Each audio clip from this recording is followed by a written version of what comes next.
The mining station floated in the darkness of space like a metal flower. Its lights blinked slowly, marking the rhythm of another ordinary day. Inside the lower decks, Taemin wiped sweat from his forehead and adjusted his grip on the heavy equipment. The wrench in his hand weighed almost nothing in the station's artificial gravity, but the pipe he was working on refused to budge. He had been working on Helios 7 for 6 months now. The pay was good and the work kept him busy. Back home on Earth, in the crowded streets of Seoul, he had been just another face in the crowd. Here among the stars, he was one of only 15 humans on a station that housed over 300 beings from a dozen different worlds. The corridor was narrow. Taemin had spread his tools across the floor, creating a workspace around the damaged pipe. He knew he should have worked faster, should have cleaned up better, but the repair was taking longer than expected. The metal was old and corroded, and he needed to be careful not to break anything. Footsteps echoed down the corridor. Heavy footsteps. Not human. Taemin looked up and saw them coming. 5 Vraxians, their scaled skin gleaming under the station lights. They wore military uniforms, dark purple with silver markings that meant something important. Taemin didn't know what. He didn't care much about alien politics. The one in front was bigger than the others. His scales were darker, almost black, and his eyes were cold. He moved with the confidence of someone who had never been told no. Taemin stood up quickly. "Sorry, I'll move my things. Just give me a moment." He bent down and started gathering his tools. His hands moved fast, tossing wrenches and calibrators into his toolbox. The Vraxians didn't slow down. They kept walking, their formation tight like they owned the corridor. "Faster, human," the big one said. His voice was deep and rough, like rocks grinding together. "I'm going as fast as I can," Taemin replied. He tried to keep his voice calm and respectful. He had learned that much in his months here. Different species, different rules. Stay polite. Stay out of trouble. The big Vraxian stopped right in front of him. Taemin could smell him now, a sharp scent like burning metal. The alien looked down at him, and Taemin realized just how much bigger the Vraxian was. At least 7 feet tall, maybe more. Shoulders wider than any human's, arms thick with muscle under those scales. "You are in my way," the Vraxian said. "I know. I'm sorry. Just another second." Taemin reached for the last tool, a large calibrator that had rolled against the wall. His fingers were just closing around it when the world exploded. The Vraxian's hand moved faster than Taemin expected. The powered gauntlet hit him across the face with the sound of thunder. Taemin's head snapped to the side. Pain erupted through his skull, bright and terrible. The corridor spun around him. He couldn't think. Couldn't breathe. The world went white, then red, then dark. His body moved without him. Somewhere deep in his brain, in the oldest parts that had kept his ancestors alive on the African plains, something activated. His body knew what to do when something tried to kill him. It didn't need his permission. It didn't wait for his thoughts. 5 seconds passed. In the first second, Taemin's body pivoted. His weight shifted to his back foot. His arm came up. In the second second, his hand formed a strike. Not a punch. Something harder. The edge of his palm, driven by muscles that had evolved to throw spears and crack bones. In the third second, the strike connected with the Vraxian's neck. The alien's scales were tough, but there were weak points. Every creature had weak points. The side of the neck where the spine met the skull. In the fourth second, something broke. A sound like a branch snapping. The Vraxian's eyes went wide. In the fifth second, the Vraxian commander's head separated from his body and hit the floor with a wet thump. The sound brought Taemin back. His vision cleared. He was standing in the corridor. His hand was extended. His knuckles hurt. There was blood on them, not his blood. The Vraxian's body stood for a moment as if it didn't realize it was dead. Then it crumpled, falling backward like a puppet with cut strings. Purple blood pooled on the metal floor, spreading slowly in the low gravity. The other 4 Vraxians stared. They looked at their commander's body. They looked at his head lying 3 feet away. They looked at Taemin. Nobody moved. Taemin's hand started shaking. His mind was catching up to what his body had done. He couldn't remember doing it. Couldn't remember the strike, the pivot, any of it. One moment the Vraxian was hitting him. The next moment the alien was dead on the floor. "I didn't," Taemin started to say. His voice didn't work properly. "I didn't mean to." One of the Vraxians reached for his weapon. Alarms started blaring. Red lights flashed in the corridor. The station's security systems had detected the violence. Blast doors began to close, sealing off the section. Footsteps came running. Hajun appeared at the far end of the corridor, his security uniform rumpled, his weapon drawn. He was human, one of the 3 security officers from Earth. His eyes went wide when he saw the scene. Taemin, what happened? He hit me, Taemin said. The words felt stupid even as he said them. A Vraxian commander was dead. Saying he hit me first sounded like something a child would say. But it was true. The alien had hit him, and Taemin's body had responded. Hajun spoke into his radio, calling for backup, calling for medical, calling for anyone who could help make sense of this. The Vraxians were shouting now, their language harsh and angry. More security officers arrived. The corridor filled with people. Someone grabbed Taemin's arm. He didn't resist. He let them take him away, past the body, past the purple blood, past the head that stared at nothing with dead eyes. In the security office, they sat him down. Someone brought water. Someone else brought medical equipment. Jiwoo pushed through the crowd, her medical bag in hand. She was Taemin's oldest friend, had known him since they were children in Busan. Let me see, she said, touching his face gently. Her fingers found the injury immediately. Your skull is fractured. Taemin, you need to go to medical right now. I killed him, Taemin said. The words felt unreal. Jiwoo, I killed him. I know, she said softly. I know, but right now you're hurt. Let me help you. Outside the office, the station was going into lockdown. Emergency protocols activated. Ships were being recalled. Messages were being sent across space to governments and militaries and corporations. On Helio 7, in a corridor still stained with purple blood, a human mining engineer had killed a Vraxian military commander in 5 seconds. The galaxy was about to learn what that meant. The medical bay smelled like chemicals and fear. Taemin sat on the examination table while Jiwoo ran scanners over his head. The machines beeped and hummed, painting pictures of his skull in blue light. Each scan showed the same thing. The fracture ran from his temple to the back of his head, a crack in the bone that should have killed him. How are you even conscious? Jiwoo asked. She wasn't really asking him. She was talking to herself, the way she always did when she was worried. This kind of injury, you should be in a coma. Maybe dead. I feel fine, Taemin said. It was almost true. His head hurt, a deep ache that wouldn't go away, but he could think clearly.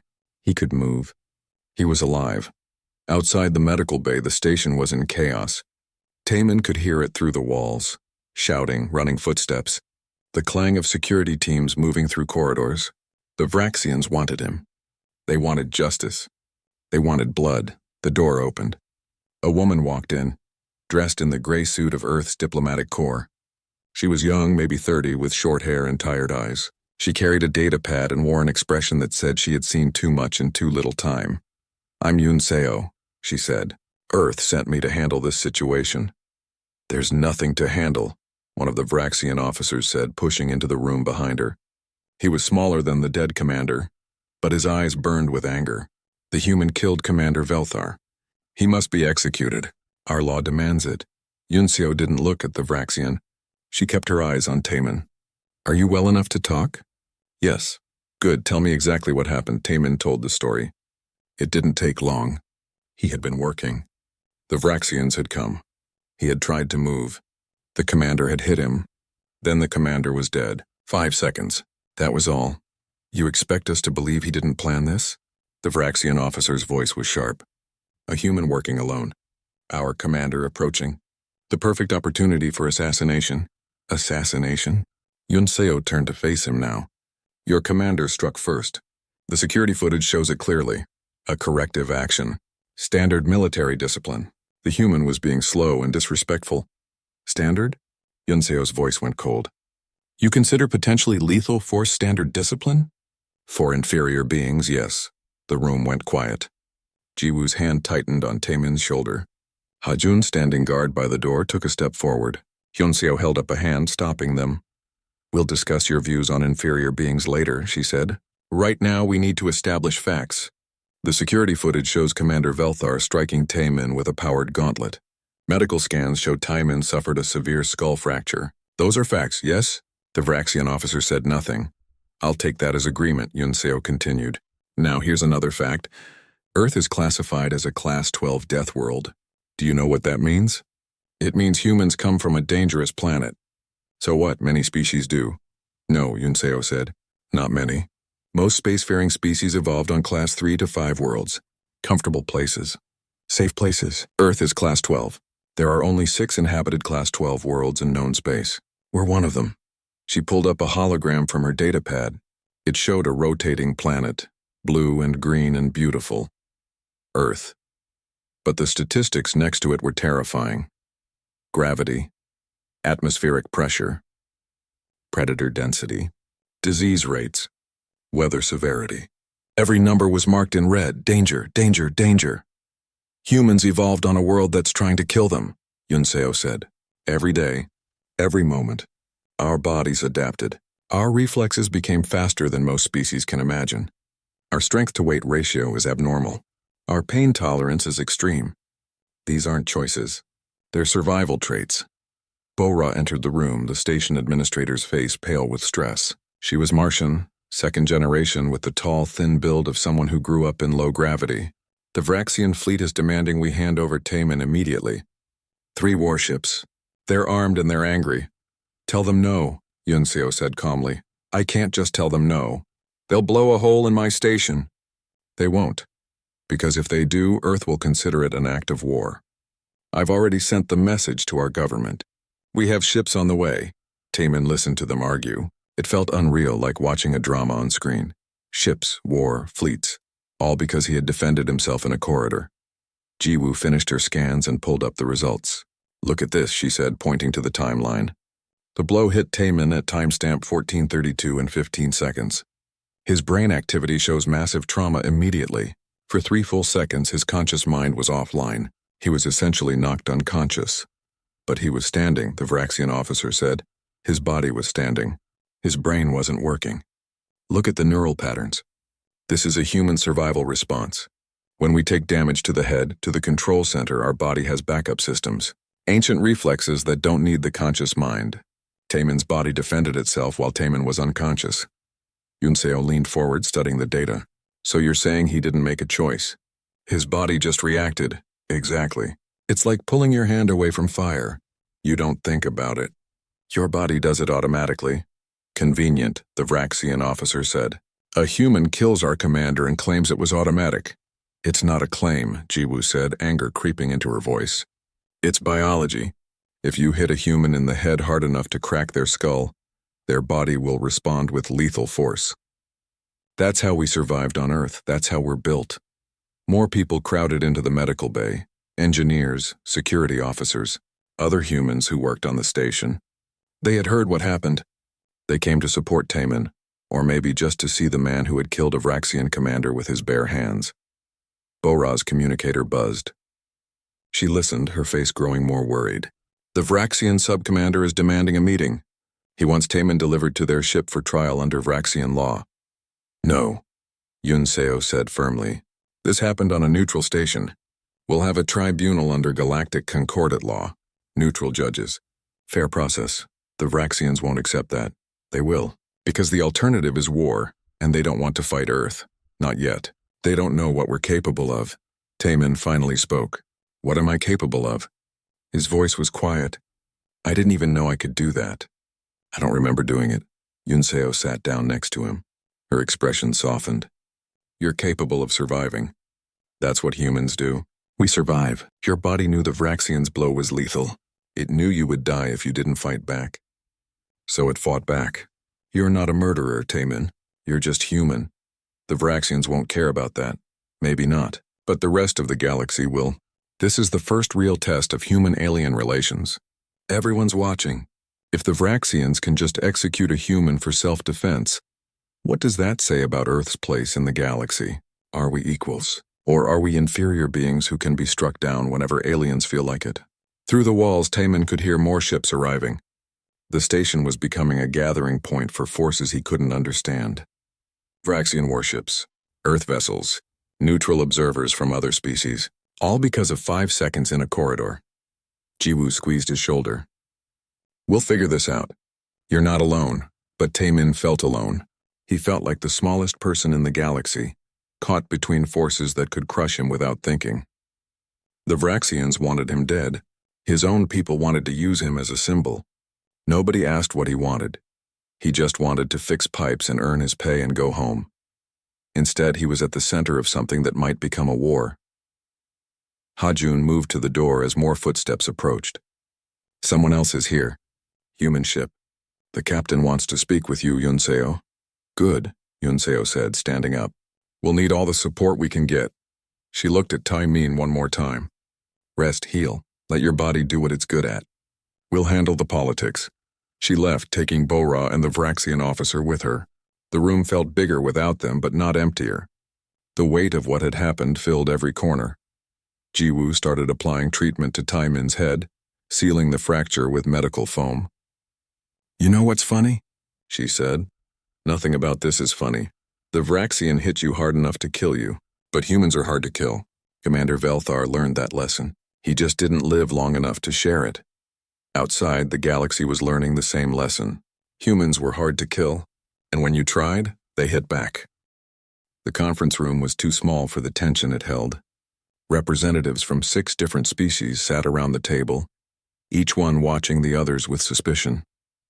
The air recyclers hummed, struggling to handle the different atmospheric requirements.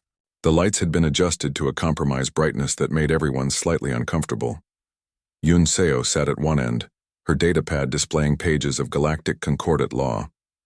Across from her, Sub-Commander Krath represented the Vraxian Empire. His scales were lighter than Velthar's had been, more gray than black, but his eyes held the same cold certainty. Humans were inferior. Humans had killed his commander. Humans would pay. Between them sat Ambassador Kale, the mediator.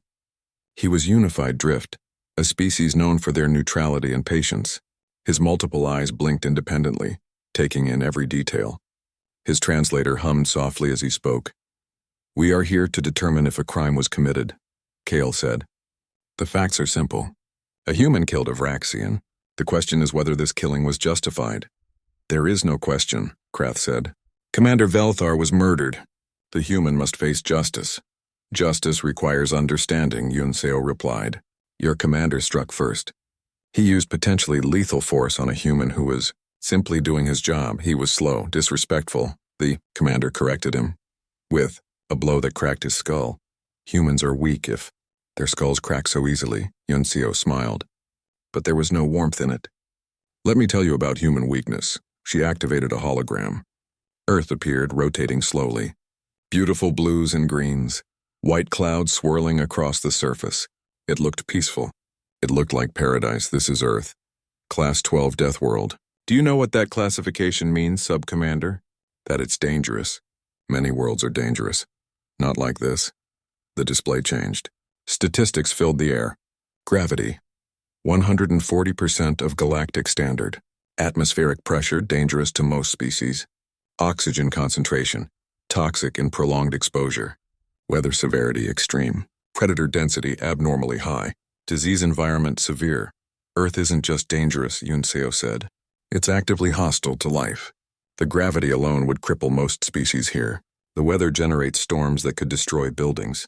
The predators include creatures that hunt by chasing prey for days until the prey collapses from exhaustion. And humans? Humans are both predator and prey. A new image appeared. A human running. The display showed muscle structure, bone density, the cardiovascular system. Numbers highlighted reaction time, adrenaline response, pain tolerance. Humans evolved to survive Earth. Our reaction time is 4 to 7 times faster than Vraxian standard. Our strength-to-weight ratio is beyond normal parameters. Our pain tolerance lets us function with injuries that would incapacitate other species. These aren't choices. They're survival traits. Captain Hyunwoo spoke up from his position by the wall. He had arrived on the Earth vessel Soul's Pride, bringing with him a small defense fleet. His uniform was crisp, his posture military. I served in Earth's military for 15 years. I've trained with Vraxian soldiers, good warriors, disciplined, but when we sparred, they had to use protective gear. Without it, our different biologies made it too dangerous. You're saying humans are naturally more dangerous? Krath asked. I'm saying we're different. A Vraxian can take hits that would kill a human, but a human can move faster. Strike harder for our size and keep fighting through pain that would stop a Vraxian. It's not better or worse. It's just different. A new person entered the room. Researcher Dal, a Vraxian scientist, carried data tablets and looked nervous. His scales were pale, almost white, marking him as a researcher rather than a warrior. He bowed slightly to Sub-Commander Krath, then addressed the room. I studied the preliminary data from Earth before humans made official contact. The preliminary survey team was terrified. They called Earth the murder planet, not because of humans, but because of everything else. The ocean predators that could swallow a shuttle, the land predators that could tear through metal, the weather that could generate enough energy to power a city. The survey team recommended we avoid Earth entirely. Yet humans thrive there, Ambassador Kale observed. Yes, that's what's remarkable. Humans didn't just survive Earth, they conquered it. They're the apex predator of a world full of apex predators. And they did it without natural weapons. No claws, no fangs, no armor. Just intelligence and the ability to keep going when any sane creature would give up. Sung Hee, the intelligence officer from Soul's Pride, activated another display. We have information about Commander Velthar's mission. His official orders were to inspect the station's mining operations. But we intercepted other communications. The Vraxian Empire has been testing humans. They want to know our capabilities, our weaknesses, how we respond to threats. Krath's scales shifted color slightly, a sign of discomfort. That's a serious accusation. It's the truth. Commander Velthar had secondary orders. Assess human physical response parameters. In simpler terms, he was ordered to provoke a human and see what happened. He chose Taemin because the corridor was isolated, because Taemin was alone, because Velthar thought a single human would be easy to test. This is ridiculous, Krath said, but his voice lacked conviction. Is it? Yunseo leaned forward. Your commander struck a human hard enough to crack his skull. That's not discipline. That's attempted murder, and you want to execute the victim for surviving. He killed a military commander in self-defense.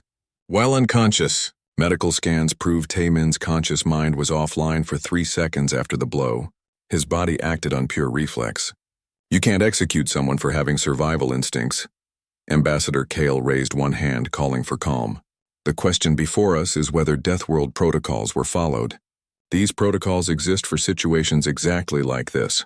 When species from vastly different environments interact, precautions must be taken. Sub-Commander Krath, were your team briefed on human physiology before the mission? We were told humans were new to the galaxy, primitive but acceptable for basic labor. Were you told about Earth's classification? Krath hesitated. No. Were you told about human reaction times, strength, or defensive reflexes? No. Then you violated Deathworld protocols. You sent your commander into an interaction with a Deathworld species without proper preparation. Commander Velthar didn't know that striking a human in the head would trigger a lethal defensive response. He thought he was dealing with a weak, primitive creature. He was wrong. The room fell silent. Everyone understood what this meant. If the protocols had been violated, the Vraxian Empire was at fault.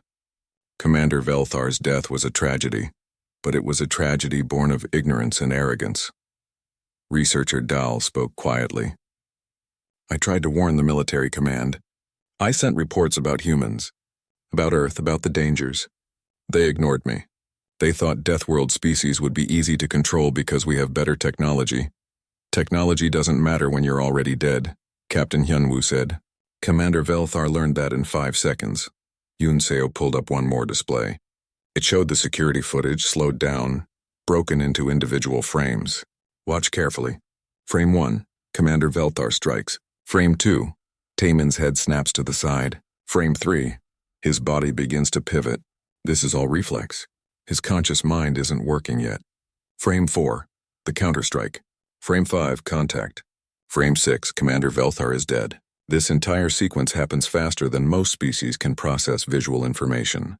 It's not murder. It's biology. Ambassador Kale studied the footage. His many eyes blinked in sequence, a sign he was thinking deeply.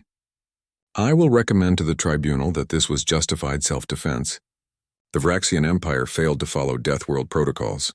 Commander Velthar initiated lethal force without understanding the consequences.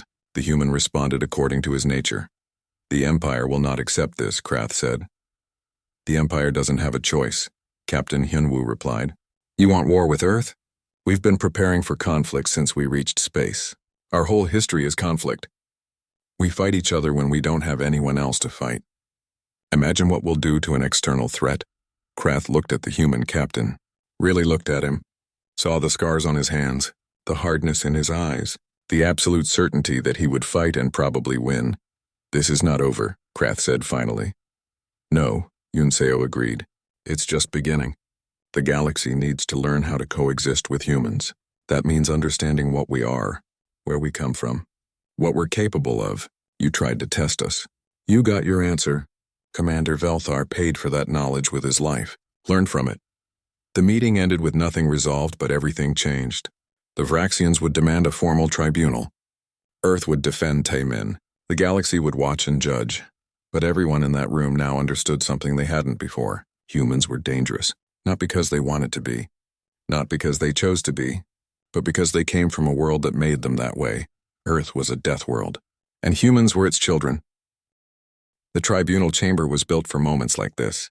3 levels of seating surrounded a central floor where witnesses would stand. The architecture was designed to be neutral, comfortable for most species, threatening to none. But today it felt like an arena. Taemin sat in the human section, surrounded by supporters. Jiwoo on his left, Ha-Jun on his right. Behind them, other humans from the station. They had all taken time off work to be here, to show solidarity. Some of them Taemin knew. Others were strangers who just wanted to support one of their own. The Vraxian section was larger. Military officers in their dark uniforms, diplomats in formal robes, all of them watching Taemin with expressions that ranged from anger to curiosity. He was the human who had killed their commander. Some wanted revenge. Others wanted to understand how Ambassador Kale entered and took his position as mediator. His voice carried through the chamber, translated instantly into dozens of languages. This tribunal will determine the truth of what happened on Helios 7.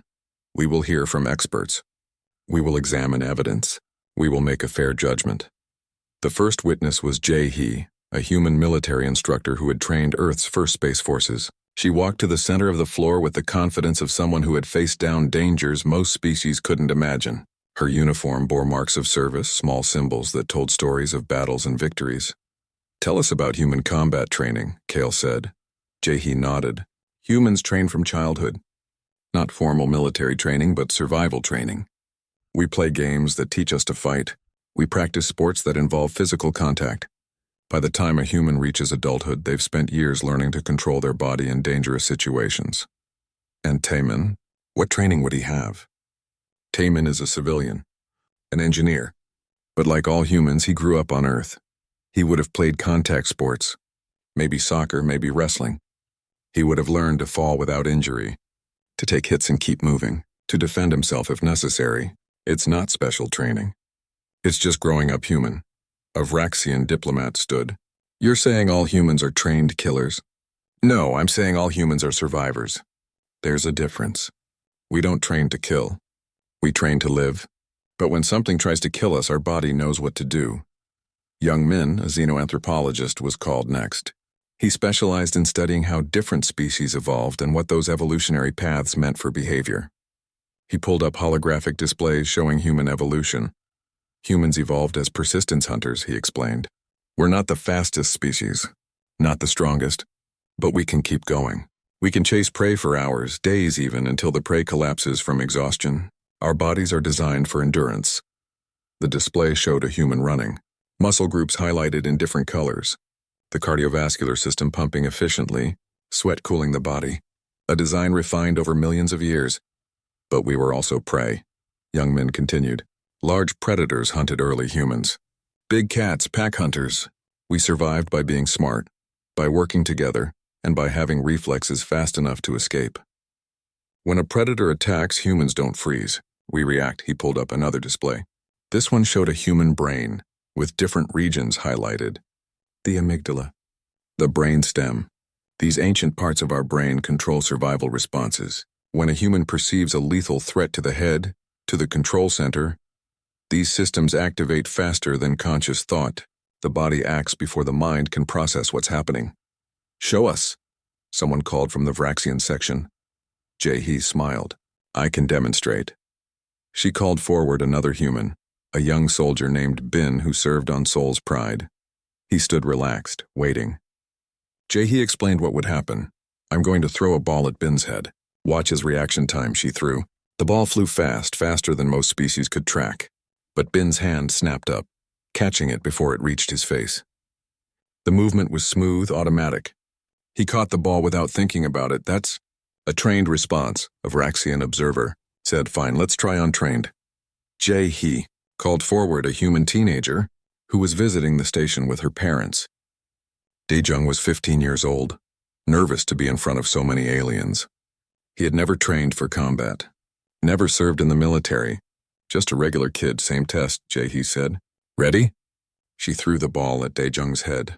The teenager's hand came up, not quite fast enough to catch it, but fast enough to deflect it. The ball bounced away. Daejung blinked, surprised. I didn't mean to do that, he said. Exactly, Jaehee replied. You didn't mean to. Your body did it automatically. That's what happened with Taemin. Commander Velthar struck his head. Taemin's body defended itself. No thought. No decision. Pure reflex. The tribunal was silent, processing this information. Ambassador Kale asked Daejung to stay. Tell us about growing up on Earth. What was your childhood like? Daejung shrugged. Normal, I guess. I played with friends. Climbed trees. Went swimming in the ocean sometimes. How high were the trees? I don't know. 20 meters? 30? My mom always told me not to climb too high, but you know how kids are. Gasps from the non-human observers. Climbing 30 meters as a child? That would be suicide for most species. And swimming in the ocean? Yeah, it's fun. You have to watch for riptides, though. And jellyfish. And sharks sometimes, but they usually don't bother you if you leave them alone. More gasps. Swimming in water with predators? Did you ever get hurt?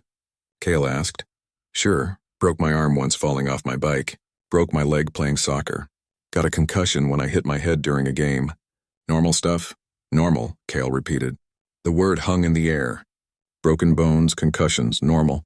Young Min spoke again. This is what we're trying to explain. Humans have a different baseline for danger. Activities that would be considered extremely risky for most species are just childhood games for humans. We evolve on a world that's constantly trying to kill us. Our bodies adapt. Our pain tolerance increases. Our reflexes sharpen. Our ability to recover from injury improves. This isn't special. This is just being human. He pulled up a new display. Earth's animal life. Lions, bears, sharks, crocodiles. Creatures that could kill a human easily. Every one of these creatures is dangerous. Each one has killed humans. But humans are still the dominant species on Earth. We didn't get there by being weak. We got there by being adaptable, intelligent, and very, very hard to kill. A video played. Human children playing a game called tag. Chasing each other, laughing. It looked innocent until young men explained the mechanics. They're practicing pursuit. Learning to track movement. Developing spatial awareness. It's training disguised as fun. Another video. Humans playing soccer. Bodies colliding as they fought for the ball. Contact sports. Learning to take hits. To give hits. To stay balanced when someone tries to knock you down. Another video. A human climbing a rock face, fingers gripping tiny holds, body pressed against stone. Risk assessment. Physical conditioning. Learning to control fear. This is normal?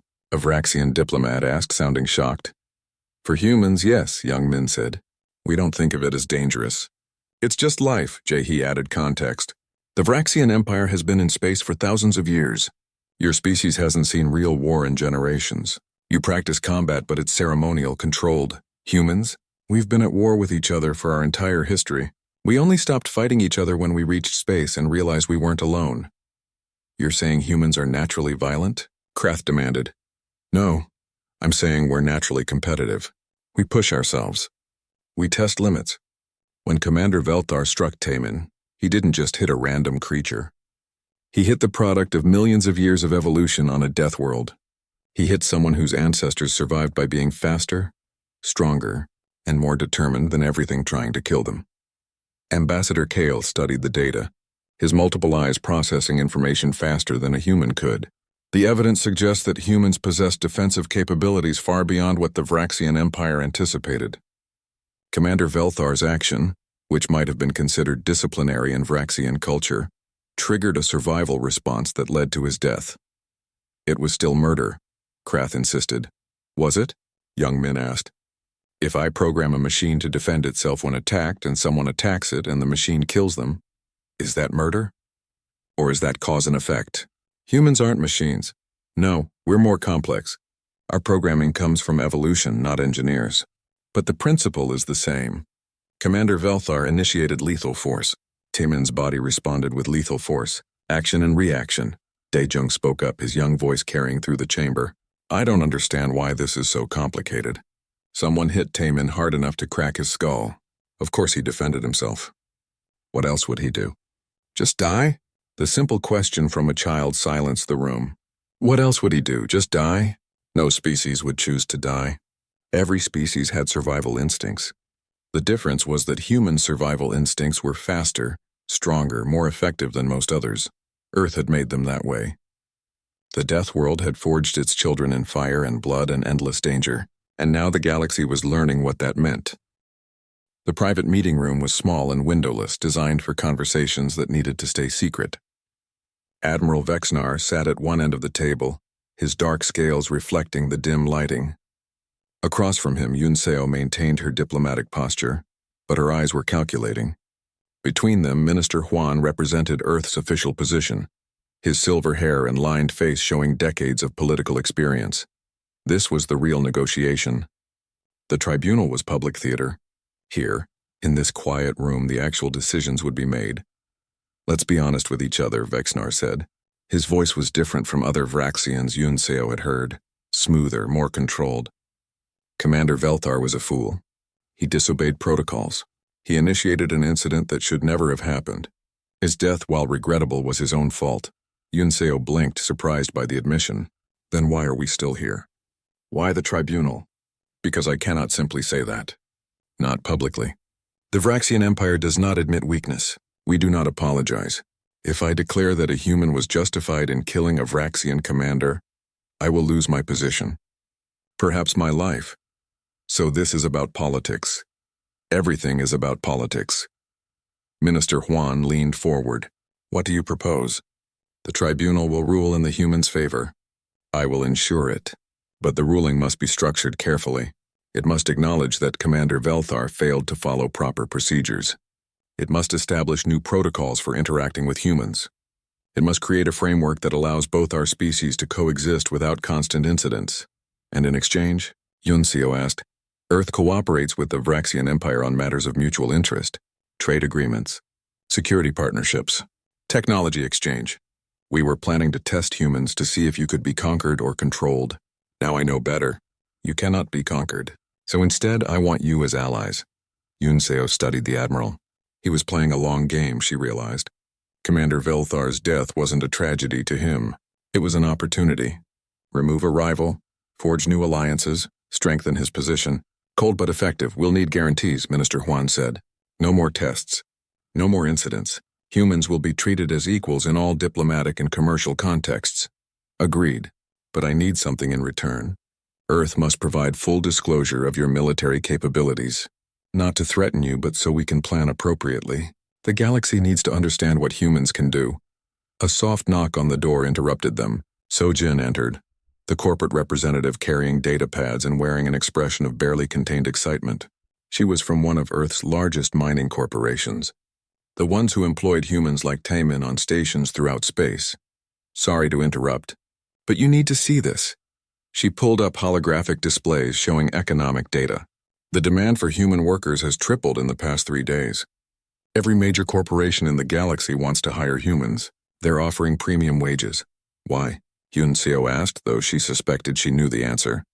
Because humans can work in environments that would kill other species. High-gravity planets, toxic atmospheres, extreme temperatures. And now, after what happened with Commander Velthar, everyone knows humans can defend themselves. Companies want workers who won't die easily. Governments want security forces that can actually fight.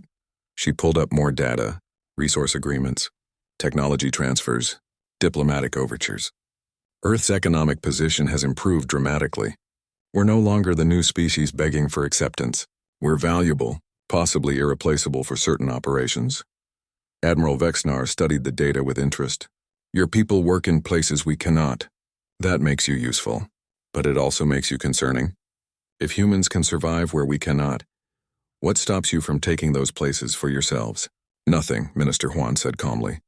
Except that we don't want war. We want trade. We want cooperation. Earth has resources you need.